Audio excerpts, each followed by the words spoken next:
ब्रह्मा विष्णु महेश अजर अमर नहीं है, इनका भी आविर्भाव अर्थात जन्म तथा तिरोभाव अर्थात मृत्यु होती है। प्रमाण के लिए देखिए देवी भागवत महापुराण। ब्रह्मा, मैं, विष्णु और शिव, यह तुम्हारी प्रभाव से जन्मवान है। हम तो जन्मवान है, हमारा तो जन्म होता है और मरते हैं, नित्य नहीं है, हम अविनाशी नहीं है। फिर इंद्रादि दूसरे देवता नित्य किस प्रकार हो सकते हैं? कृपया अवश्य सुनिए जगत गुरु तत्वदर्शी संत रामपाल जी महाराज के अमृत वचन।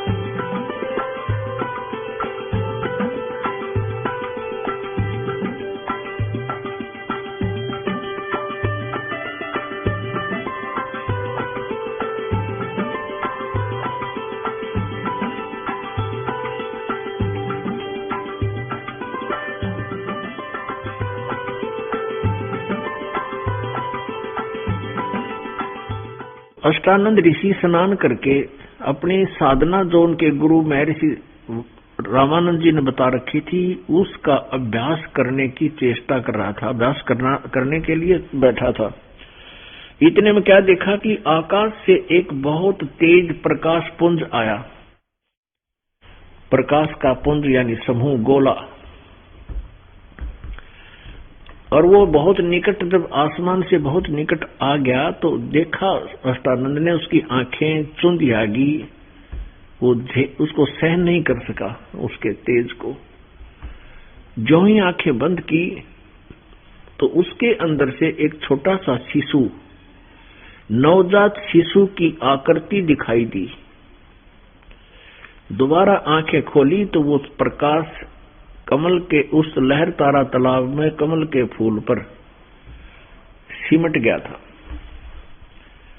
लगभग सूर्य उदय होने से लगभग 1.5 घंटा पहले अंधेरा बहुत होता है। उस अंधेरे में वो कुछ नहीं देख सका, लेकिन जो उस प्रकाश के गोले से उसकी आंखों में चमका लगा था, आंखें बंद हुई तो बच्चा दिखाई दिया। बालक की आकृति नजर आई। जैसे हम सूर्य की तरफ कभी देख लेते हैं तो हम ज्यादा देर सूर्य को नहीं देख सकते, बस एक पलक ऐसे ही देख सकते हैं, फिर आंखें बंद हो जाती हैं। फिर हम इधर उधर आंखें करते हैं तो सूर्य का तेज रहित आकार हमें दिखाई देता है और वो काफी देर तक आंखों के सामने आपको दृष्टिगोचर रहता। ठीक इसी प्रकार अष्टानंद ऋषि के साथ हुआ। अब उसने देखा कि ये क्या चक्कर था, एक बार तो मुझे प्रकाश दिखाई दिया, फिर ये बालक की आकृति बन गई और वो प्रकाश भी आकर पृथ्वी पर समा गया है। अब उसने सोचा, ये प्रभु, ये मेरी भक्ति की कोई उपलब्धि है या मेरा कोई धोखा है। अब अपनी साधना को छोड़कर वो वहां से चल पड़ा कि अपने गुरुजी से शंका का समाधान कराऊंगा। महर्षि रामानंद जी के पास आकर के ऋषि अष्टानंद जी ने, उसके शिष्य ने अपनी सारी दास्तां सुनाई कि हे गुरुदेव, आज मैं सुबह सुबह वहां लहर तारा तालाब पर ऐसे ऐसे साधना करने की चेष्टा कर रहा था, उसी समय ऊपर से एक प्रकाश का गोला मुझे आता नजर आया। मेरी आंखें उनको सहन नहीं कर सकी, एकदम बंद होगी। बंद हुई तो मुझे क्या दिखाई दिया कि जैसे कोई नवजात शिशु है। दोबारा आंखें खोली तो वो लहर तारा तालाब में वो प्रकाश सिमट गया था। अब रामानंद जी को जैसा ज्ञान था, उसने कहा कि बेटा, इस तरह के लक्षण ये बताते हैं कि ऊपर के लोकों से कोई अवतार आते हैं और यहाँ पृथ्वी पर वो किसी माँ के गर्भ में प्रवेश होंगे और कोई लीला करते हैं।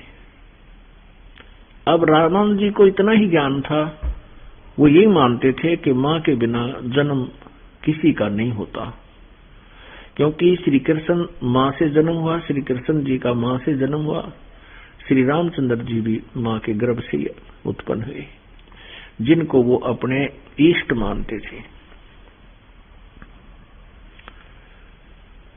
अब रामानंद जी को जैसा समाधान करना था शिष्य ने स्वीकार किया, बात आई गई हुई। उधर से नीरू और नीमा जा रहे थे।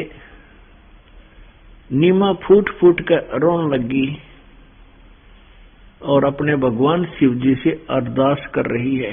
भले ही वो मुसलमान बन गए थे, लेकिन उनके हृदय से भगवान शिव नहीं समाप्त हुए थे।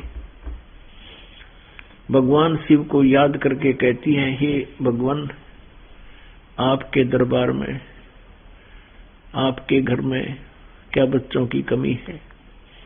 हमें भी एक खिलौना दे दो, हमारा भी टाइम पास हो जाएगा, वृद्धावस्था का सहारा हो जाएगा। हे भगवान, आप तो समर्थ हैं, आप जो चाहो सो कर सकते हो। अब ऐसे पुकार कर रही थी और रो रही थी। नीरू कहने लगा कि नीमा, हमारे भाग्य में संतान नहीं है। यदि भाग्य में होते तो हम रोज ही पुकार रहे थे भगवान शिव को, रोज याद करते हो, दे देते। और ऐसा ना कर, तू आंखें खराब कर लेगी, तेरी आंखें खराब हो जाएंगी। बुढ़ापे में कोई उंगली पकड़ने वाला है नहीं, बहुत बुरा होगा हमारे साथ, तो रोया मत कर। ऐसे सांत्वना देते देते वो लहर तारा तालाब पर पहुंच गए। पहले नीमा ने स्नान किया, उस तालाब पर स्नान करके वो बाहर आई, तो फिर नीरू स्नान करने लग गया तालाब में प्रवेश करके। अब जो ही वो लहर तालाब में प्रवेश कर रहा था और नीमा अपने कपड़े बदलकर जिस कपड़े को स्नान करने के लिए पहना हुआ था उसको धोने के लिए पुनः जब तालाब पर गई, किनारे पर गई, तब तक सूर्य उदय होने वाला था। सुबह का प्रकाश धीरे धीरे शीघ्र ही उजाले में बदल जाता है। सुबह का अंधेरा बहुत अंधेरा दिखाई देता है, लेकिन कुछ ही समय के बाद वो शीघ्र ही प्रकाश में उजाले में बदल जाता है। तो जो ही उसने देखा कि सामने कमल के फूल पर कोई वस्तु हिल रही है, गति कर रही है।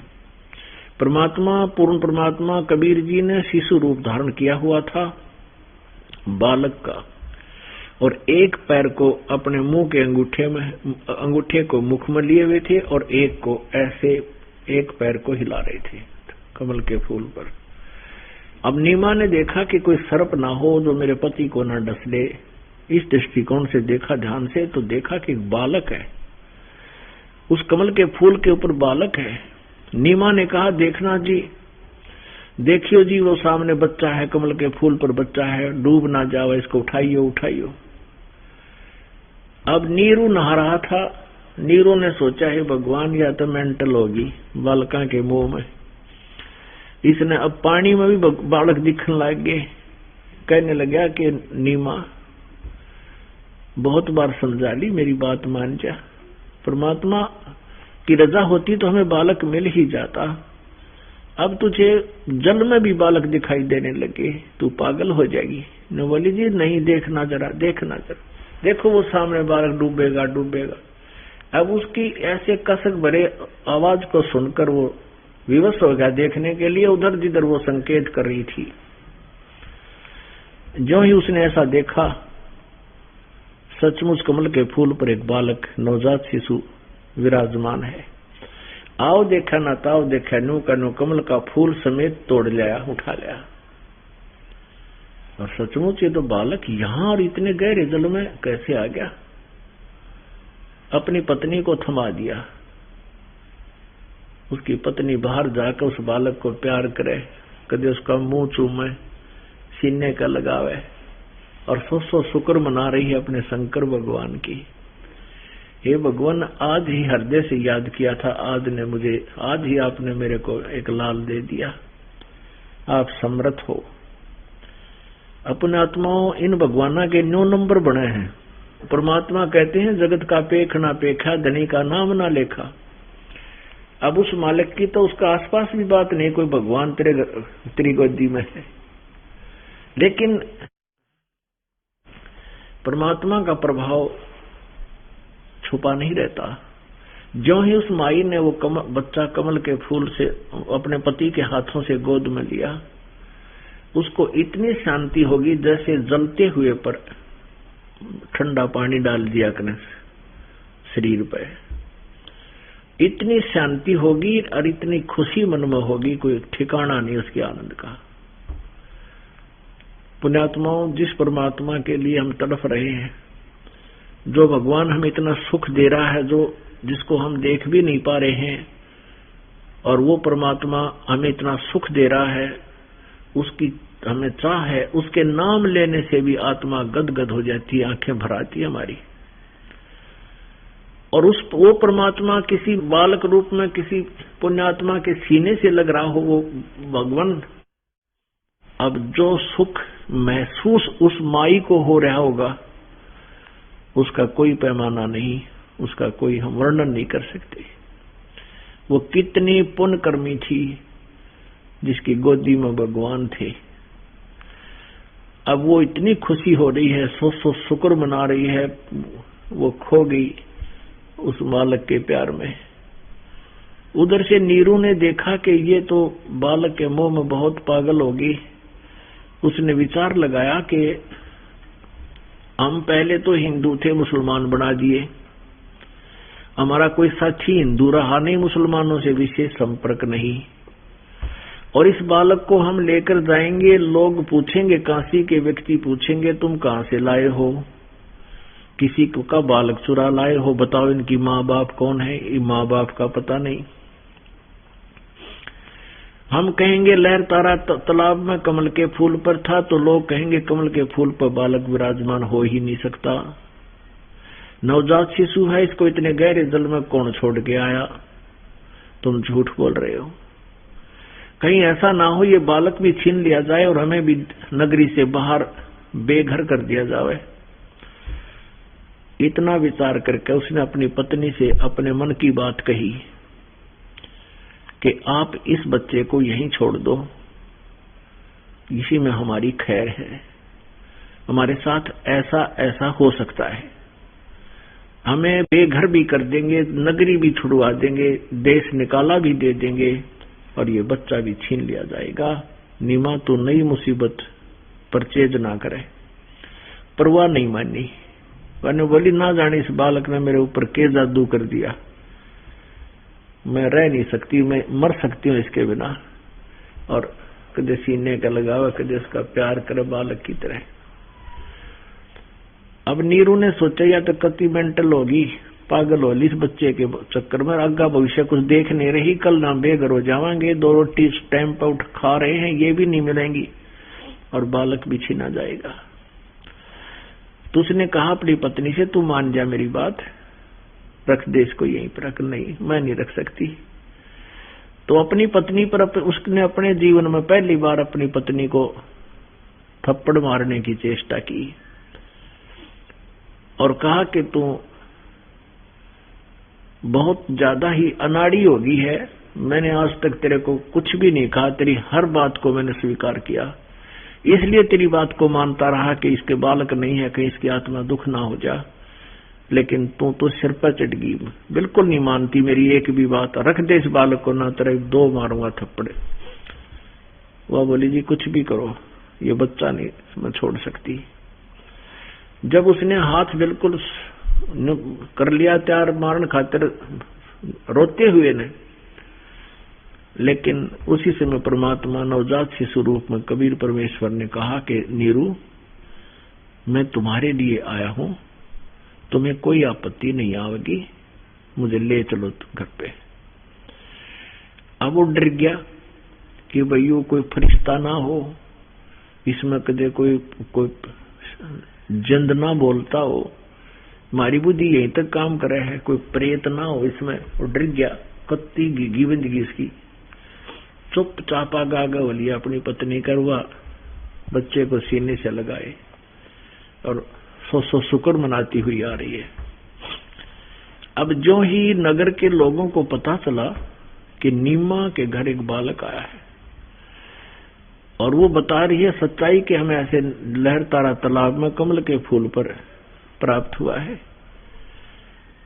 अब लोग उस गहराई में ना जाकर के उस बच्चे की सुंदरता, उस बच्चे की इतनी सुंदरता थी, इतने सुंदर बालक थे कि शायद पृथ्वी के ऊपर कोई भी इतना सुंदर बालक नहीं था।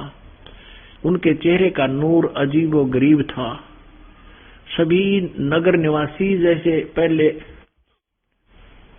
क्या होता था, हमने देखा गांव में किसी के कोई पुत्र वधू आ जाती, उसके कपड़े दिखा करते, तिल उसका पूरा शोरूम बना दिया करते उन्हें देखने के लिए, और गांव की स्त्रियां मंडली बना बना के गीत गाती आया करती थी, नो देखने खातिर के लाई है वह।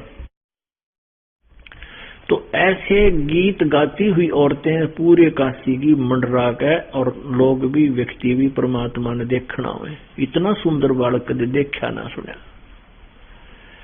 अब कोई कुछ कहे, कोई कुछ कहे, कोई कहे तो ब्रह्मा के सा दिखे, कोई कहे विष्णु पर सकल जा है, कोई कहे तो चंद्रमा है, कोई किसी देव का अवतार है, और कोई कहे यो तो कोई जंद है, कोई कहे तो गण है, गण किसी देव का। अब वह माँ नीरू नाराज हो है, नो कह तुम मेरे बेटे का नजर लाओगे, उनकी मट्टी ठाठा के फेंक के एक लोहे पाए की कि कदे मेरे बेटे के नजर ना हो जा। अब परमात्मा थे वह तो उनके किए नजर हो थी, पर हम जीव हैं, जीव को जीव जैसा ही ज्ञान होता है। राजा तक भी देखना आए, वो तरह जो इतना सुंदर बालक। कहने का भाव ये है कि धीरे धीरे फिर उसका नाम रखने लगे। अब पंडित आगे, क्योंकि लालची लोग हों चाहिए, पहले पंडित आए कि हम लड़के का नाम रखेंगे, इतने में वहां पर काजी आ गए। काजी बोले नहीं, अब ये मुसलमान है, हम रखेंगे इसका नाम। अब नीरू ने 1 रुपया 2 रुपया उन बामणाती दे दिया, वो तो कैसे गए, अब तुम जाओ अड़ लड़ोगे ना। तो काजी ने बोले हम नाम रखेंगे इसका अपना मुसलमान रीति से। उन्होंने कुरान शरीफ को खोला, कुरान शरीफ पर लिखा था पहला अक्षर कबीर, सूरत फुरकानी 25 आयत नंबर 52 से लेकर 52 में ही पहला नाम था, 52, 53, 51। तो उसमें देखा कि ये तो कबीर नाम है। तो वो क्या रखते थे, जैसे पहले क आ गया था, जैसे र आ गया था रस्सी का मद, और ऐसे नाम रखते थे वो। तो क आने से वो कबीर ही लिखा पाया। तो उन्होंने कहा भाई कबीर नाम, तो मन में सोचा उन आपस में गटमट करके काजियों ने कि कबीर नाम तो बड़ा होता है। वो कबीर का अर्थ बड़ा करते हैं कि कबीर तो बड़ा होता है, महान होता है, लेकिन इस जुलाहे के लड़के का नाम महान रखना शोभा नहीं देता। और रखते हैं, और बतला के वो दूसरा पृष्ठ खोला, दोबारा कुरान शरीफ को फिर खोला। उन दोनों पृष्ठों पर कबीर कबीर कबीर कबीर, वो कुरान शरीफ वाला लेख नहीं रहा उस पुस्तक में, कबीर कबीर हो गया पूरे पृष्ठ पे। उन्हें फिर बंद करके दूसरा तीसरी जगह खोला, तो धीरे धीरे उन्हें पलट कर देखे सारे पृष्ठ, सब पे कबीर कबीर कबीर कबीर कबीर कबीर लिखा। अब काजिया ने सोची भाई यो अच्छा जादू जंत्र करा इसने।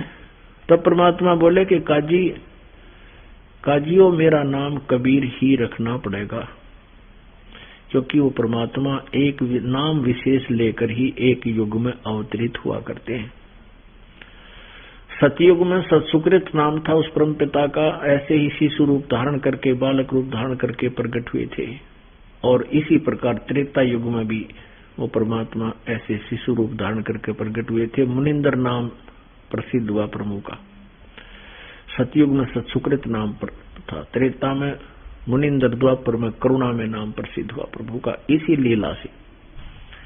और कलयुग में वो कबीर नाम ही लेकर आए थे, अपना यथार्थ वास्तविक जो नाम है प्रभु का वही। उसी समय काजी उठ कर चले गए। उसके बाद परमात्मा जब 5 वर्ष के हुए, जिस उद्देश्य को लेकर वो प्रभु आए थे उसको भी पूरा करना था। उद्देश्य तो उनका यही था कि मैं अपनी महिमा को बताऊं, क्योंकि परमात्मा ही अपनी महिमा को ठीक ठीक बता सकता है। अपने द्वारा रची हुई सृष्टि को वो रचनहार ही बता सकता है। जैसे गीता जी अध्याय नंबर 15 के श्लोक नंबर 1 से लेकर 4 में विवरण दिया हुआ है। गीता ज्ञान दाता कहता है कि ऊपर को जड़ यानी मूल वाला, नीचे को तीनों गुण रूपी शाखा वाला, ये उल्टा लटका हुआ संसार रूपी पीपल का वृक्ष समझो, और इसकी तीनों गुण रूपी शाखा नीचे को है। और जो संत इस सारे विभाग को बता देगा, इस संसार रूपी वृक्ष के सभी पार्ट्स को, सभी विभागों को जो बताता है, भी तना कौन है, डार किसे कहते हैं, शाखा क्या है, पत्ते क्या है, तो वो तत्वदर्शी संत है। और वो तत्वदर्शी संत यथार्थ ज्ञान रखता है, जो वेदों, गीता और पुराणों से भी अन्य है और ऊपर का ज्ञान है। उनके वो भी है और उसे ऊपर का भी ज्ञान है। गीता जी अध्याय नंबर 4 के श्लोक नंबर 32 में कहा है कि जो 25 से लेकर 31 तक जो साधनाएं और यज्ञ अर्थात यज्ञ अनुष्ठानों के विषय में जानकारी दी है, इस प्रकार के बहुत से यज्ञ सच्चिदानंद घन ब्रह्म की वाणी में, यानी यज्ञ माने धार्मिक अनुष्ठानों को विस्तार से कहा गया है उस सच्चिदानंद घन ब्रह्म की वाणी में। उसको जानकर फिर पूर्ण रूप से बंधन से मुक्त प्राणी हो जाता है। तो वो सच्चिदानंद घन ब्रह्म की वाणी के विषय में, यानी वो तत्वदर्शी, वो तत्व ज्ञान है जो पूर्ण परमात्मा स्वयं ही आकर अपने मुखारविंद से, अपनी वाणी से बोलता है। तो चौथे अध्याय के 34वें श्लोक में कहा कि उस तत्व ज्ञान को तू, सच्चिदानंद घन ब्रह्म की वाणी को, उस तत्व ज्ञान को तू तत्वदर्शी संतों के पास जाकर समझ, और फिर उनको दंडवत प्रणाम करने से, कपट छोड़कर उनकी सेवा करने से वो तत्वदर्शी संत तुझे यथार्थ ज्ञान उस परमात्मा का बताएंगे। तो उस तत्वदर्शी संत की पहचान 15वें अध्याय के प्रथम श्लोक में बताई है कि उल्टे लटके हुए संसार रूपी वृक्ष को जो विस्तार से बताता, स वेदवित, वो तत्वदर्शी संत है। परमेश्वर कबीर जी ने 600 वर्ष पहले अपनी सच्चिदानंद घन ब्रह्म की वाणी कबीर वाणी में लिखा था, अक्षर पुरुष एक पेड़ है निरंजन वाकी डार, तीनों देवा शाखा है ये पात रूप संसार। जो जमीन से बाहर दिखाई देता है उसको अक्षर पुरुष बोलते हैं, ये पेड़ होता है। अक्षर पुरुष एक पेड़ है, निरंजन वाकी डार, और तीनों देवा शाखा है ये पात रूप संसार।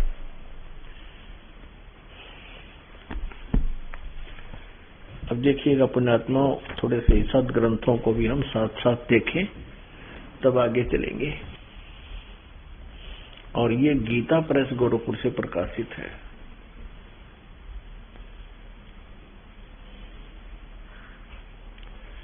और ये जय दयाल गोविंद का इसके अनुवादक है, हिंदी में अनुवाद किया इसने।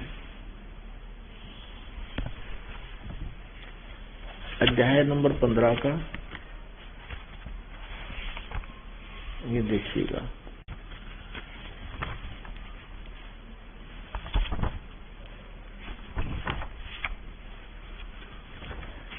श्लोक नंबर 1, अथ पंचदशो अध्याय, 15वां अध्याय, पंचदशो अध्याय, मंत्र नंबर 1।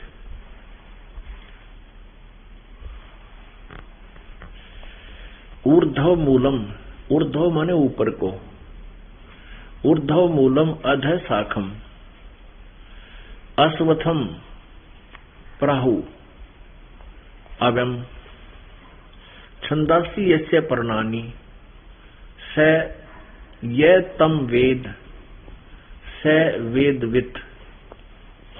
यहां देखिएगा, आदि पुरुष परमेश्वर मूल वाले, आदि पुरुष यानी ऊपर को जो जड़ है वो तो मूल तो समझो वो आदि पुरुष परमेश्वर पूर्ण परमात्मा है संसार रूपी वृक्ष का। और अध शाखम, अध शाखम नीचे को, इन्होंने यहाँ क्योंकि ये विचलित थे अनुवाद करता, इनको सही अनुवाद नहीं करना आया, अध का अर्थ लिख दिया ब्रह्मा रूप मुख्य शाखा वाले है तेरे। अध माने नीचे होता। देखिएगा ये श्लोक नंबर 2 है 15वें अध्याय का। इसमें अध च ऊर्ध्व अध, इसमें 2 बार अध शब्द है, अक्षर है। अब इसको देखिए, इनका अनुवाद यहां किया इन्होंने।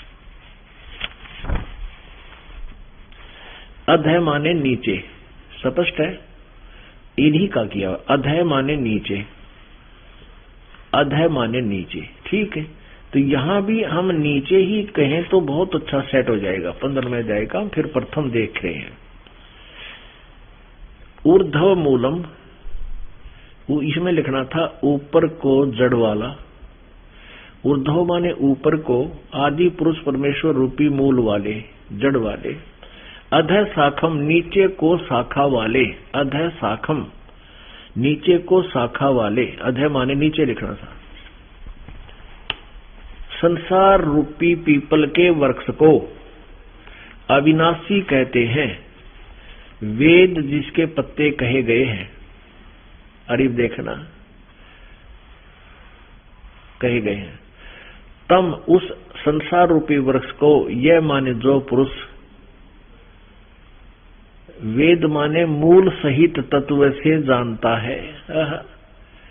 यह वेद जो मूल सहित जड़ से लेकर और पत्तों तक जो जानता है, स वेदवित। संस्कृत साथ पढ़ो जब समझ में आएगी। स वेदवित, वह वेद के तात्पर्य को जानने वाला है, अर्थात वह तत्वदर्शी संत है, वो सही ज्ञान को जानने वाला है। अब इसमें पहचान बता दी कि तत्वदर्शी संत कैसा होगा, ये देखिएगा। ऊर्ध्व मूलम अध शाखम अश्वत्थम प्राहु अव्यम छंदासी यस्य पर्णानि ये तम वेद।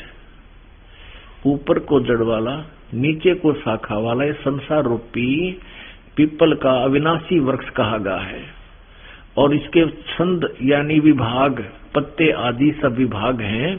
और ये माने जो, तम माने उस अज्ञान अंधकार में छुपे हुए इस ज्ञान को, उस संसार रूपी वृक्ष को जानता है। वेद माने जानना। ये तम वेद जो इसको जानता है, ऊपर को जड़ नीचे को शाखा कौन है, पत्तों तक बता देगा, उसके न्यारे विभाग सहित बताओगा। स वेदवित, वह वेद के तात्पर्य को जानने वाला अर्थात तत्वदर्शी संत है। अब इससे पहले ये देखिएगा, ये संसार रूपी वृक्ष का एक चित्र दिखाते हैं आपको, इससे समझना होगी आपको सारी कहानी। ये देखिएगा, ये पूरा ये समझिएगा, ये जमीन से बाहर नजर आता है, इसको समझो पेड़ बोलते हैं। जमीन के अंदर गुप्त जो जड़ है वो प्रोक्ष होती हैं, अनविजिबल होती हैं। और ये विजिबल होता है बाहर जो भी तना है, ये तना है, ये मोटी डार है, ये तीनों शाखा है और ये पत्ता है, पत्ते हैं। तो परमात्मा कबीर जी ने 600 वर्ष पहले ये तत्व ज्ञान अपनी सिंपल लैंग्वेज में सच्चिदानंद घन ब्रह्म की वाणी में अर्थात कबीर वाणी में बोला हुआ है।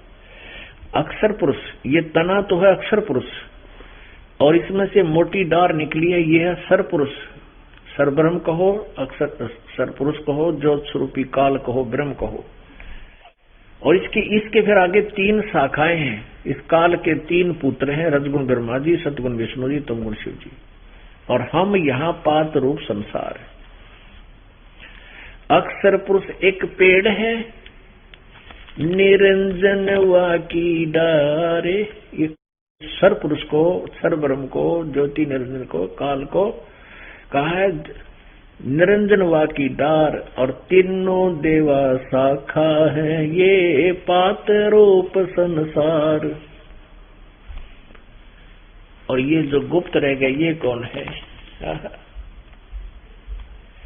ये है परम अक्षर ब्रह्म। ये ऊपर को जड़ वाला परम अक्षर ब्रह्म है। ये पूर्ण ब्रह्म परमेश्वर है। ये कबीर देव है। ये जड़ रूपी, ये समझो ये कबीर देव है।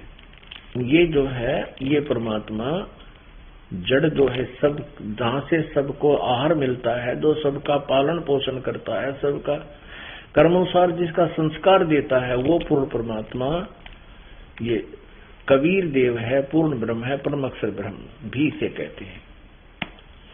ये देखिएगा फिर परमात्मा ने बताया था अक्षर पुरुष एक पेड़ है, निरंजन वा की डार, और तीनों देवा शाखा है, ये पात रूप संसार। पुण्यात्माओं,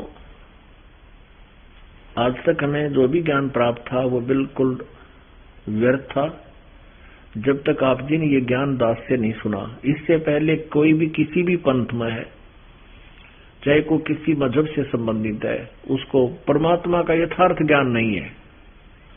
जबकि हमारे सदग्रंथ सभी ज्ञान को बता रहे हैं, पहले लिखा हुआ है, लेकिन इसको हमें वो बता भी डिटेल नहीं दे सके, उसकी अच्छी तरह समझा नहीं सके। तो अब आपने क्या देखा कि परमात्मा ने ये बताया कि अक्षर पुरुष एक पेड़ है, निरंजन वा की डार, और तीनों देवा शाखा, ये पात रूप संसार। अब गीता जी को पहले पढ़े 1 से 4, उसके बाद फिर हम गीता जी 15वें का 1 से 4 श्लोक आपको पढ़ते हैं, दिखाते हैं प्रोजेक्टर पे। उसके बाद 16 और 17 में तीनों भगवान, ये सरपुरुष, अक्षर पुरुष और परम अक्षर पुरुष, इन तीनों की डिटेल आपको आसानी से समझ में आओगी। पुण्यात्माओं, ये सत्यनारायण कथा है। सत्यनारायण माने अविनाशी। ये सत्यनारायण कथा है, अविनाशी परमात्मा की जानकारी। और इस सत्यनारायण कथा के सुनने से आपकी आत्मा में बहुत शक्ति आती है। कुछ पाप ऐसे हैं आप जी के जो इस सत्यनारायण कथा के सुनने से नष्ट होते हैं, नाश होते हैं। इसका सुनना भी बहुत आवश्यक है। ये ज्ञान यज्ञ है, ये वही गीता है। और इसको देखिए 15वां पंचम दशोध्याय 15वां अध्याय आपने एक तो पढ़ लिया। ऊर्ध्व मूलम, ऊपर को जड़ वाला, ऊपर को आदि पुरुष परमेश्वर रूपी जड़ वाला, यहां लिखना था ऊपर को आदि पुरुष परमेश्वर जड़ वाला, मूल वाला, नीचे को शाखा वाला। ये उल्टा लटका हुआ संसार रूपी वृक्ष है, इसको अविनाशी कहते हैं, और वेद जिसके पत्ते कहे गए। और जो उस संसार रूपी वृक्ष को जो व्यक्ति जड़ से लेकर सब टहनियों पत्तों तक जानता है, स वेदविद, वह वेद के तात्पर्य को जानने वाला अर्थात तत्वदर्शी संत है। गीता ज्ञान दाता कहता मैं पूरा नॉलेज नहीं रखता कि उस संसार रूपी वृक्ष और पूरे दातम ज्ञान के बारे में, वो तत्वदर्शी संत से सुनो। अब देखो 2 में उस संसार वृक्ष की, यानी संसार रूपी वृक्ष की तीनों गुण रूप, रजगुण ब्रह्मा, सतगुण विष्णु, तमगुण शिव जी, जल से बड़ी हुई नहीं है, ये विस्तृत, बड़ी हुई, विस्तृत, फैली हुई, विषय पर वाला, ये संस्कृत की साध्य को, विषय पर वाला शाखा, विषय भोग रूप कोपल मनुष्य देवतृक आदि योनि रूपी शाखा है। ये विषय पर वाला विषय विकारों की शाखाएं हैं, नीचे और ऊपर फैली हुई, सर्वत्र नहीं। अधः च ऊर्ध्व, नीचे और ऊपर ये फैली हुई है। मनुष्य लोक में कर्मों के बंधन में बांधन वाली भी ये मुख्य कारण है, जो नीचे और ऊपर व्याप्त है, सभी लोकों में नहीं है। अपने आत्माओं यहाँ एक कंसेप्ट ये क्लियर करना पड़ेगा कि रजगुण ब्रह्मा जी हैं, सतगुण विष्णु, तमगुण शिव जी। इसके लिए कहते हैं बुद्धिमान को संकेत ही काफी होता है, इशारा ही काफी होता है। आपको दिखाते हैं श्रीमद् देवी भागवत 3रा स्कंध। ये देखिएगा, ये जो श्रीमद् देवी भागवत है यानी देवी पुराण है, इसमें संस्कृत भी साथ है, क्योंकि हिंदी टीकाकर्ताओं ने बहुत से तथ्यों को न समझने के कारण छोड़ दिया, प्रकाश में नहीं लाए वो। अथ देवी भागवतम सभाष्टिकम समातम, खेमरा श्री कृष्णदास प्रकाशन, बम्बई। ये यहाँ से छपी है, बम्बई 4। अथ श्रीमद् देवी भागवते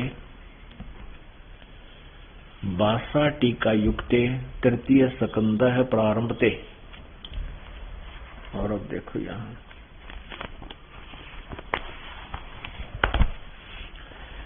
ये है देवी भागवत और देवी भागवत 11 पृष्ठ और इसका है भाषा टीका तृतीय स्कंद अध्याय 5। अध्याय 5 का जो 8वां श्लोक है, 7वां यहाँ समाप्त हो गया, 8वां प्रारंभ होता है। भगवान शंकर अपनी माता दुर्गा से कह रहा है, हे मात्र, हे माता, यदि हमारे ऊपर सदा आप दया युक्त हो तो हमको तमोगुण में किस प्रकार प्रदान किया, ब्रह्मा रजोगुण और हरि सतगुण क्यों युक्त किए, सतगुण युक्त किए। अब यहां से फिर संस्कृत और देखते हैं, इसी की हम संस्कृत भी पढ़ेंगे। यदि 7वां श्लोक खत्म हुआ, 8वां, यदि दया धर्मना न सदाम्बिके कथम अहम विहित, किस प्रकार मैं बना दिया तमोगुण है, तमोगुण, और कमल जय, कमल से उत्पन्न होने वाले ब्रह्मा को रजोगुण संभव, रजोगुण क्यों उत्पन्न किया, और सुविहित किमो सतोगुण हरि, और विष्णु को सतोगुण क्यों बना दिया। इति सिद्धम रजगुण ब्रह्मा है, सतगुण विष्णु, तमगुण शिव जी। और फिर देखिएगा श्रीमद् भगवत गीता, श्रीमद् भगवत गीता हम 15वां अध्याय पढ़ रहे हैं, 15वां अध्याय पढ़ रहे हैं हम। 15वें अध्याय का हमने दूसरा श्लोक पढ़ लिया, अब तीसरा पढ़ाएंगे हम, दूसरे को फिर देखते हैं।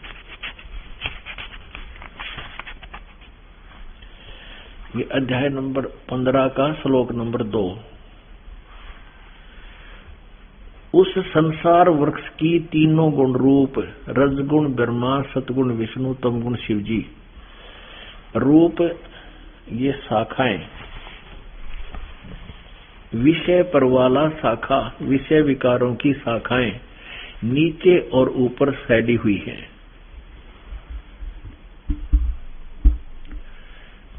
और मनुष्य लोक में यानी मनुष्य लोक के अंदर कर्मों के अनुसार भी यही हमें यहाँ पर बांधे रखती हैं, इसका मुख्य कारण यही है। और ये ऊपर नीचे यानी पृथ्वी लोक पर ये ज्ञान बोला जा रहा था, ऊपर स्वर्ग लोक में, नीचे पाताल लोक में, इन तीनों लोकों पर ये फैली हुई है। अब तीसरे में क्या कहा है, गीता ज्ञान दाता अपनी अल्पज्ञता शो कर रहा है, बता रहा है कि इस संसार वृक्ष का स्वरूप जैसा कहा है, यानी मैंने जो जिक्र किया है, मैं कंप्लीटली इस संसार रूपी वृक्ष को यानी सृष्टि रचना को नहीं जानता। जैसा कहा है वैसा यहाँ नहीं, यानी यहाँ विचार काल में तेरे और मेरे गीता जी के डिस्कशन में, तेरे मेरे गीता जी के विचार विमर्श में नहीं पाया जाता, मैं नहीं बता पाऊंगा, क्योंकि न तो इसका आदि है और न इसका अंत है, यानी मुझे इसका कति आदि अंत का कोई भी ज्ञान नहीं, तथा न इसकी अच्छी प्रकार स्थिति है। इसलिए इस सुविरुद्ध मूलम यानी मूल जो है संसार रूपी वृक्ष का वो तो दृढ़ है। विरुद्ध कति दृढ़ है मतलब वो तो अविनाशी है।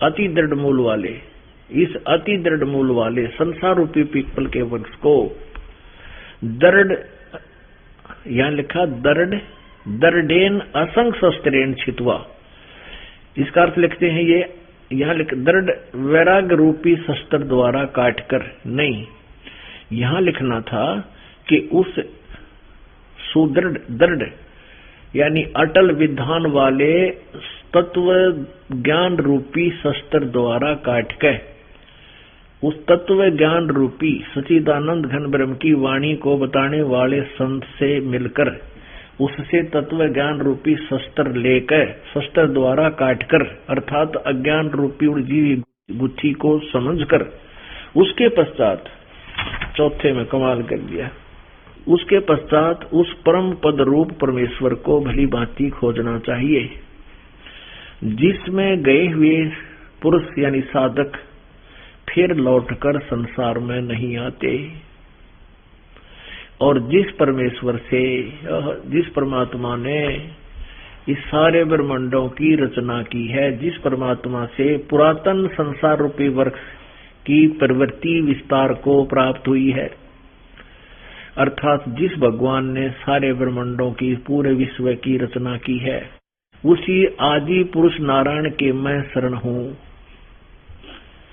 उसी आदि पुरुष नारायण के मैं शरण हूँ, मैं भी उसी के अधीन हूँ, गीता ज्ञानदाता कहता। इस प्रकार दृढ़ निश्चय करके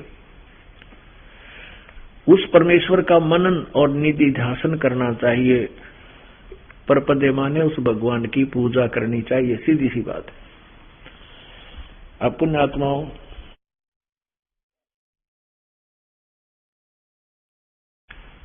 अब गीता ज्ञान दाता जो श्री कृष्ण में प्रवेश करके बोल रहा है वो काल है, ब्रह्म है, वो सर्वपुरुष है, और वो कह रहा है कि अर्जुन अपने विषय में बता रहा है दूसरे अध्याय के 12वें श्लोक में और चौथे अध्याय के 5वें श्लोक में।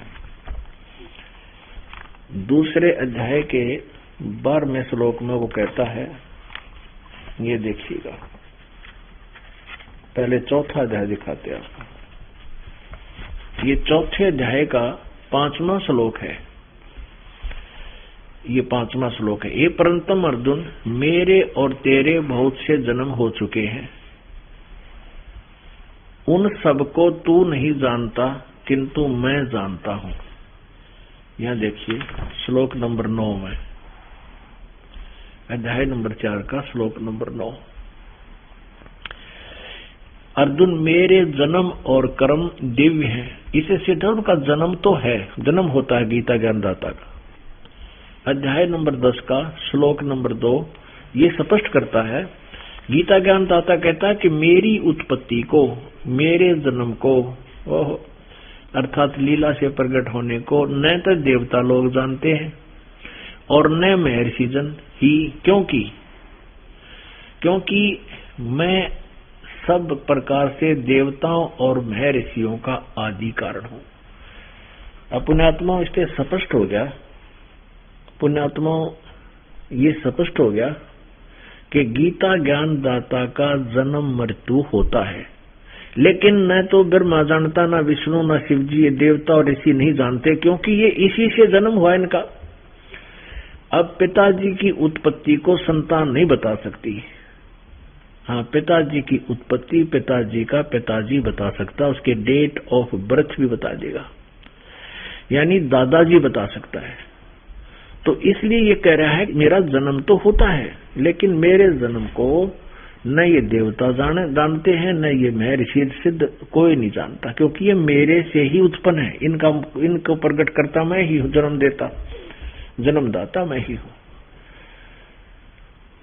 अब दूसरे अध्याय का 12वां श्लोक देखिएगा, अध्याय नंबर 2 का, और ये श्लोक नंबर 12। गीता ज्ञानदाता कहता न तो ऐसा ही है कि मैं किसी काल में नहीं था, अथवा तू नहीं था, अथवा ये राजा लोग नहीं थे, और नहीं ऐसा है कि इससे आगे हम सब नहीं रहेंगे। इससे सिद्ध है कि गीता ज्ञानदाता कहता तेरे मेरे पहले भी जन्म हुए हैं, आगे भी होंगे, यानी जन्म मृत्यु हमारी सदा बनी रहेगी। और एक दूसरे अध्याय का 17वां श्लोक स्पष्ट करेगा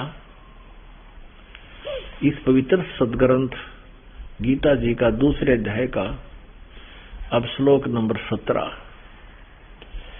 नाश रहित तो गीता ज्ञानदाता कहता है कि अविनाशी तो कोई और है, नाश रहित तो उसको जान जिससे ये संपूर्ण जगत दृश्य वर्ग व्याप्त है, यानी जिसने सारे संसार की सृष्टि की है। इस अविनाशी का विनाश करने में कोई समर्थ नहीं है, यानी वो कोई और है अविनाशी। अपनात्मा गीता जी अध्याय नंबर 8 के श्लोक नंबर 1 में अर्जुन ने पूछा कि हे भगवान, आपने जो गीता जी अध्याय नंबर 7 के श्लोक नंबर 29 में 29 में जिस तत्ब्रह्म के विषय में कहा है कि उस तत्ब्रह्म को और सारे अध्यात्म ज्ञान को और सभी कर्मों को से जो परिचित हो जाता है तत्वदर्शी संत की शरण देकर, जैसा मैं संकेत कर रहा हूं, तत्वदर्शी संत के शरण में जाकर उस तत्व ज्ञान रूपी शस्त्र से वो सारा ज्ञान समझवा जाता है, उलझी हुई गुत्थी को समझ लेता है, तो वो व्यक्ति फिर जरा और मरण से छूटने का ही प्रयत्न करता है, वो कुछ भी और इस संसार की वस्तु की इच्छा नहीं करता। तो 8वें अध्याय के प्रथम श्लोक में अर्जुन ने पूछा फिर किम तत्ब्रह्म, वो तत्ब्रह्म, वो परमात्मा, वो परमेश्वर है कौन? परम अक्षर ब्रह्म। तो उसकी जानकारी दी है। यह देखिएगा 8वें श्लोक अध्याय नंबर 7 का श्लोक नंबर 29। ये देखो अध्याय नंबर 7 का और श्लोक नंबर यहां नीचे 29 29। इसका संस्कार देखो, जरा मरण मोक्षाय, जरा माने बुढ़ापा, मरण माने मृत्यु, मोक्षाय माने उसके मोक्ष के लिए, माम आश्रित्य यतन्ति, ये जो साधक मेरा आश्रय लेकर के मैं कहता हूं कि तत्वदर्शी संत के पास जाकर उस परम परमात्मा की पूरी महिमा को उन तत्वदर्शी संतों से समझो, फिर वो उनको जानकर उसके अनुसार साधना करने से साधक वहां चला जाता, फिर जरा मरण नहीं होता, फिर जन्म मृत्यु कभी नहीं होती। तो कहता है कि मेरी इस बात को आश्रय करके यतन्ति, ये जो प्रयत्न करते हैं जरा और मरण से, बुढ़ापे और मृत्यु से मोक्ष पाने के लिए जो प्रयत्न करते हैं, ते वे साधक, वो व्यक्ति ब्रह्म तत्व, इसको तत्व ब्रह्म कहो चाहे ब्रह्म तत्व कहो, तत्व ब्रह्म तत्व विदु, उस परमात्मा को, परम अक्षर ब्रह्म को जानते हैं, उस ब्रह्म को जानते हैं। और कृष्णम माने सारे, अध्यात्मम माने अध्यात्म ज्ञान से परिचित हैं, और कर्म से अखिलम, अखिलम माने सारे, कर्म माने सभी कर्मों से वो परिचित हो गए। वह जिसा करेंगे यहाँ तो वही मिलेगा। जन्म मृत्यु नहीं छूट सकती जब तक हम तत्वदर्शी संत की शरण में नहीं जाएंगे। तो इसमें ये यहाँ अनुवाद किया है, जो मेरी शरण होकर, आश्रित का अर्थ यहाँ है कि जो मैंने बात ज्ञान दिया है उस पर आश्रित हो जाएंगे और उस तत्वदर्शी संत को ढूंढ लेंगे। जो मेरे शरण होकर जरा और मरण से छूटने के लिए यत्न करते हैं, वे तत्व माने उस, ब्रह्म माने ब्रह्म को, वे तत्व ब्रह्म को, तत्व ब्रह्म उस ब्रह्म को और संपूर्ण अध्यात्म को तथा संपूर्ण कर्मों को जानते हैं। 30 ये अंतिम अध्याय, 7वें अध्याय का अंतिम श्लोक 30 है। इसमें कहा है जो पुरुष अधिभूत और अधिदेव सहित तथा अधियज्ञ सहित सबका आत्मरूप मुझको अंत काल में भी जानते हैं, वे युक्ति चित्त वाले पुरुष मुझे ही जानते हैं। मतलब जो अज्ञानतावश जो तत्वदर्शी संत के पास नहीं गए तो वो चाहे मुझे कुछ भी जानते हो, मेरे तक ही सीमित है। अब 8वें में, ये 8वां है, 30 श्लोक है इसमें, 30 के बाद 8वां श्लोक शुरू हो जाता है, 7वें के 30 श्लोक है। 29वें में जो जिक्र किया है और 30 में जो जिक्र किया है तो अध्यात्म और अधिभूत का, यहाँ पूछा है अर्जुन ने प्रथम मंत्र में किम तत्ब्रह्म किम अध्यात्म किम कर्म पुरुषोत्तम अधिभूतम च किम प्रोक्तम अधिदेवम किम उच्यते अधिदैवम किम उच्यते। यहाँ कहा कि हे पुरुषोत्तम वह ब्रह्म क्या है, इसका उत्तर दिया है गीता ज्ञानदाता ने इस 8वें अध्याय के ही और 3रे श्लोक में। वह परम अक्षर ब्रह्म है, वह परम अक्षर ब्रह्म है, यानी गीता ज्ञान दाता से कोई और है परम अक्षर ब्रह्म। अक्षर ब्रह्म का अर्थ अविनाशी होता है और परम अक्षर ब्रह्म का अर्थ है विशेष, यानी पूर्ण रूपेण अविनाशी है। अपने आत्माओं, इस 8वें अध्याय के 5वें श्लोक में गीता ज्ञानदाता अपने विषय में कहता है कि जो पुरुष अंत काल में भी मुझको ही स्मरण करता हुआ शरीर त्याग कर जाता है, वह मद भावम, मेरे साक्षात रूप को अनुवाद गलत किया है, वो मेरे में भावित रहता है, मुझ पर आश्रित रहता है, उसकी भावना मेरे में रहती है, उस भाव को प्राप्त होता है और इसमें संशय नहीं, अर्थात वो मेरे ही में रह जाता है, मुझसे मिलने वाले लाभ से वो लाभविंत होता है। 6 में कहा कि ये नियम है कि जो अंत समय में जिस भी भाव में भावित रहता है, यानी जिस इष्ट की में जिसकी श्रद्धा होती है उसी के पास चला जाता है। एक कुंती पुत्र अंत काल में जिस भी भाव को समन करता हुआ शरीर का त्याग करता है उसको ही प्राप्त होता है। सदा उसी तद्भाव भावती, वह उसी भाव से भावित रहता है। तो यहाँ भी इस साक्षात रूप नहीं होना चाहिए था, इसका अर्थ यही कहना चाहिए था कि वो ये भावम मद भावम, यानी मेरे भाव में वो भावित रहता है, उस मेरे वाले भाव में ही को ही प्राप्त होता है, रहता है, उसमें लगा रहता है।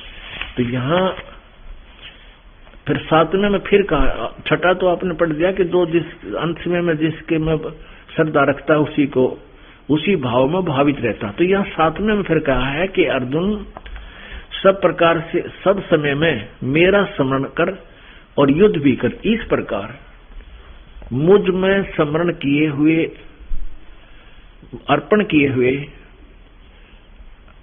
मन बुद्धि युक्त होकर तू निसंदेह मुझे ही प्राप्त होगा। अब 8वें में 9वें और 10वें में 8वें अध्याय के 8वें 9वें 10वें मंत्र में उस सच्चिदानंद घन ब्रह्म परम अक्षर ब्रह्म के विषय बताया कि उसकी जो भक्ति करता है,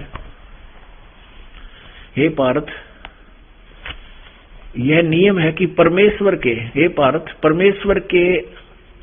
परमेश्वर यानी उस परम अक्षर ब्रह्म की जो साधना करता है, ध्यान के अभ्यास योग युक्तेन, ध्यान नहीं है इसमें, मेडिटेशन नहीं है कहीं भी, अभ्यास योग युक्तेन, योग माने साधना, अभ्यास माने उसकी अभ्यास करना, यानी जो विधि बताई गई है उसकी साधना करने, साधना में युक्त, उसमें लीन व्यक्ति दूसरी ओर न जाने वाले चित्त से, यानी किसी और की पूजा नहीं करे, निरंतर चिंतन करता हुआ परम देव पुरुषम, परमम दिव्यम पुरुषम, परम प्रकाश रूप दिव्य पुरुष को ही, अर्थात पुरुष को अर्थात परमेश्वर को ही प्राप्त होता है, उस परम अक्षर ब्रह्म को प्राप्त होता है। अब 9वें में फिर कहा है कि जो सर्वज्ञ, यहाँ कवियम शब्द है, अब हम इसको यहाँ नहीं छेड़ेंगे, आगे बताएंगे आपको। जो पुरुष सर्वज्ञ अनादि सबके निंदता, जो परमात्मा सर्वज्ञ अनादि सबके निंदता, सूक्ष्म से अति सूक्ष्म, सबके धारण पोषण करने वाले और अचिंत रूप सदृश, सूर्य के सदृश नित्य चेतन, यानी सूर्य की तरह साकार प्रकाश रूप है और अविद्या से अति परे, तम से उस अंधकार, अज्ञान रूप अंधकार से परे उस सच्चिदानंद घन परमेश्वर का जो समन करता है। अब 8वें का 8, 9, 10 आपको पढ़ रहे हैं, 10वां पढ़ रहे हैं, 8, 9 पढ़ लिया। वह भक्ति युक्त पुरुष अंत काल में भी योग के बल से, योग माने साधना, भक्ति के बल से, भ्रकुटी के माध्यम से प्राणों को अच्छी प्रकार स्थापित करके फिर निश्चल मन से समन करता हुआ उस परम दिव्यम परम पुरुषम एवं उपैति, उस परम अक्षर ब्रह्म को ही प्राप्त होता है। ये समझो, दिव्यम दिव्य रूप परम पुरुष परमात्मा को ही प्राप्त होता है। अपने आत्माओं, वो परमात्मा परमेश्वर पूर्ण ब्रह्म शिशु रूप धार करके सतलोक से चलकर आए। जब वो 5 वर्ष के, उनका उद्देश्य यही था कि मैं अपने ज्ञान को अति शीघ्र जनता में फैलाऊं। 5 वर्ष की उम्र में परमात्मा ये विद्वानों के छक्के छुड़ाने लग गए थे।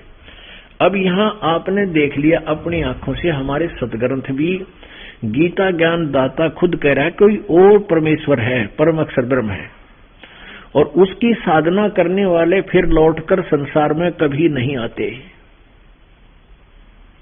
और ये खुद कहता मेरा तो जन्म और मृत्यु होता है। अक्षर पुरुष एक पेड़ है, निरंजन वाकी डारे, तीनों देवा शाखा हैं, ये पात रूप संसार। ये सरपुरुष, सरब्रह्म कहो, सरपुरुष कहो, तो सरपुरुष तो ये गीता ज्ञान दाता है, ये तो नासवान है, स्वयं कहता है मेरा जन्म और मृत्यु होता है। अक्षर पुरुष है ये परब्रह्म जो 7 संख ब्रह्मांड का स्वामी है, और परम अक्षर ब्रह्म है, परम अक्षर पुरुष है वो पूर्ण ब्रह्म जड़ रूपी भगवान जो सबका धारण पोषण करता है। यानी पूरे वृक्ष को जड़ से आहार मिलता है और फिर तना में आता है, तना से मोटी डार इस ब्रह्म सरपुरुष में जाता है, सरपुरुष से फिर ब्रह्मा विष्णु महेश में आता है, और फिर ब्रह्मा विष्णु महेश से आगे अपने को प्राप्त होता है। अब देखिएगा 8वां अध्याय का एक और दिखाते हैं आपको, अध्याय नंबर 8 का और मंत्र नंबर 13। इसमें ये मंत्र नंबर 13 है। इसमें गीता ज्ञान दाता कहता है कि ओम इति एकाक्षरम, ओम यह एक अक्षर है, ब्रह्म व्यवहारन माम अनुसमरण, माम ब्रह्म मुझ ब्रह्म का, माम ब्रह्म का उच्चारण करके सिमरण करता हुआ मुझ ब्रह्म का ओम यह एक अक्षर है। और इसको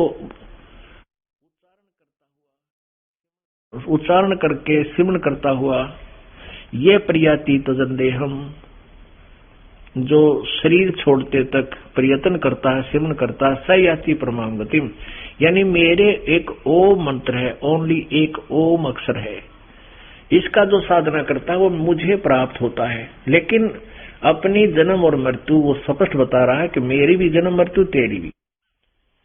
अब देखो, अब 17वें अध्याय के 23वें श्लोक में स्पष्ट किया है कि उस सच्चिदानंद घन ब्रह्म का, परम अक्षर ब्रह्म का मंत्र उस तत्वदर्शी संत बताओगा।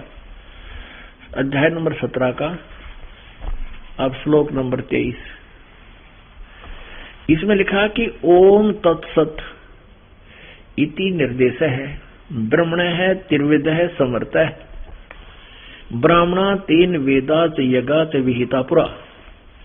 ओम तत्सत इति निर्देश है किसका? ब्रह्मण, ब्रह्मण माने सच्चिदानंद घन ब्रह्म, उस परम अक्षर ब्रह्म की भक्ति का वो 3 विधि से सिमरण करने को का स्मरण होता है, वह ओम तत्सत इसका निर्देश है, नथिंग एल्स। निर्देश माने फाइनल फैसला, डायरेक्शन और आदेश दोनों है, निर्देश है। ओम तत्सत, यह ओम तत्सत ऐसे यह 3 प्रकार का सच्चिदानंद घन ब्रह्म का नाम कहा है। ब्रह्मणे माने उस परम अक्षर ब्रह्म का नाम तो यू है, इसमें ओम भी है और साथ में ये तत् और सत ये सांकेतिक है, तत् गुप्त है, ये दास बताओगा, और सत भी गुप्त है। इन 3 मंत्र के जाप से सच्चिदानंद घन ब्रह्म से लाभ प्राप्त होगा, वहां जाया जाओगा सतलोक में, जहां जाने के बाद फिर कभी जन्म मृत्यु नहीं होता। अब हम 15वें अध्याय के 16-17 श्लोक को आपके समक्ष आपको फिर रूबरू करते हैं। 15वें अध्याय के 16 और 17 को ये देखिएगा। अध्याय नंबर 15 का और श्लोक नंबर 16 यहां पर है। दिवौ इमौ पुरुषौ लोके, इस लोक में ये 2 परमात्मा है। क्षर से अक्षर है। क्षर ये सर पुरुष है, ये तो काल है, ज्योति निरंजन नाशवान है। अक्षर ये परब्रह्म है, इसको अक्षर पुरुष कहो, इसको सर पुरुष कहो। दिवौ इमौ पुरुषौ लोके, सर से अक्षर है।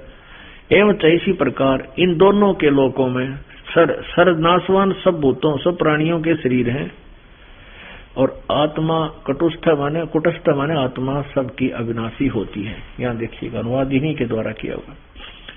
इस संसार में नाशवान और अविनाशी भी ये 2 प्रकार के पुरुष माने परमात्मा है, भगवान है। ये 2 प्रकार के प्रभु हैं, स्वामी हैं, और इनके लोकों में संपूर्ण इनके लोकों में सभी प्राणियों के सतुर शरीर तो नाशवान है, और जीवात्मा अविनाशी कहा जाता है। और 17 में कमाल कर दिया कि उत्तम पुरुष है तू अन्य, वो श्रेष्ठ पुरुषोत्तम यानी असली वास्तव अविनाशी भगवान तो इन दोनों से कोई और है, सरपुरुष और अक्षर पुरुष से। उत्तम पुरुष यानी पुरुषोत्तम, उत्तम पुरुष कहो तो पुरुषोत्तम कहो, श्रेष्ठ प्रभु तो अन्य है, तो अन्य ही है। परमात्मा इति उदाहरते, जिसको भगवान कहा जाता है। और ये लोकत्रयम आविश्य विभर्ती अव्यय ईश्वर है, जो तीनों लोकों में प्रवेश करके सबका धारण पोषण करता, वो है वास्तव अविनाशी भगवान परमात्मा परमेश्वर। उत्तम पुरुष तो अन्य ही है, इन्हीं का अनुवाद, जो तीनों लोकों में प्रवेश करके सबका धारण पोषण करता है। अविनाशी परमेश्वर परमात्मा इस प्रकार कहा गया है। अब पुण्य आत्माओं, अब ये दास ये कंसेप्ट क्लियर करना चाहा था कि इस ब्रह्मा विष्णु महेश से भी कोई और परमात्मा है, और वही तीनों लोकों में प्रवेश करके यानी ब्रह्मा विष्णु महेश तक और हम सभी का वही पालन पोषण कर रहा है, और उनके जैसे भी संस्कार हैं वही परमात्मा सबको पहुंचा रहा है, दे रहा है। उस किए हुए वर्कडन पूर्व प्रारब्ध में जो आपने किया है उनको देता पद परमात्मा है, पूर्ण ब्रह्म, और उसके माध्यम ये ब्रह्मा विष्णु महेश हैं, क्योंकि ये यहाँ के कंट्रोलर हैं, ये हमें देते हैं। अपने आत्माओं, जो इस दास के ज्ञान को गहराई से और धैर्य से नहीं सुनते, और किस स्वाभाविक कभी जैसे ये टीवी पर भी चलता है, सीडीज भी बना रखी हैं इसकी, हमारे भक्त किसी पुण्यात्मा भाई बहन रिश्तेदार या कोई मित्र को सहेली को दिखाना चाहते हैं, और उसमें दुर्भाग्य से उसके दुर्भाग्य से और कोई प्रश्न निकल जाता है कि ब्रह्मा विष्णु महेश ये नाशवान है, तो वो श्रद्धालु वहीं टीवी का ऑफ कर देता है। और परमात्मा ये खुद अपने इनके इतिहास में लिखा है कि ये नाशवान है, इनकी जन्म मृत्यु होती है, अविनाशी परमात्मा कोई और है। अभी आपको सारे प्रमाण दिखाई दिए। तो वो ये कहते हैं कि वो तो ब्रह्मा विष्णु महेश की पूजाएं छुड़वाते हैं। इस दास के विषय में इन अज्ञानी स्वार्थी ऋषि महर्षियों और संतों ने अफवाहें फैला रखी हैं कि रामपाल तो उस ब्रह्मा विष्णु महेश की पूजाएं छुड़वाता है, इनका तो कोई लिंक ही नहीं रखता, उनको समाप्त कर देता। नहीं, अभी आपको इसीलिए सारा ये प्रकरण दिखाना पड़ा, और अब और समझने का समझिएगा कि तीनों लोकों में प्रवेश करके सबका धारण पोषण वो परम अक्षर ब्रह्म करता है, और वो जड़ है, इस सारे संसार रूपी वृक्ष की जड़ है। और तना कौन है? वो अक्षर पुरुष है, और वो टीडार है वो सर पुरुष है, और उस सरपुरुष के आगे 3 शाखाएं हैं, रजगुण, ब्रह्मा, सदगुण, विष्णु, तमगुण, शिव जी। ये एक लिंक है हमारा।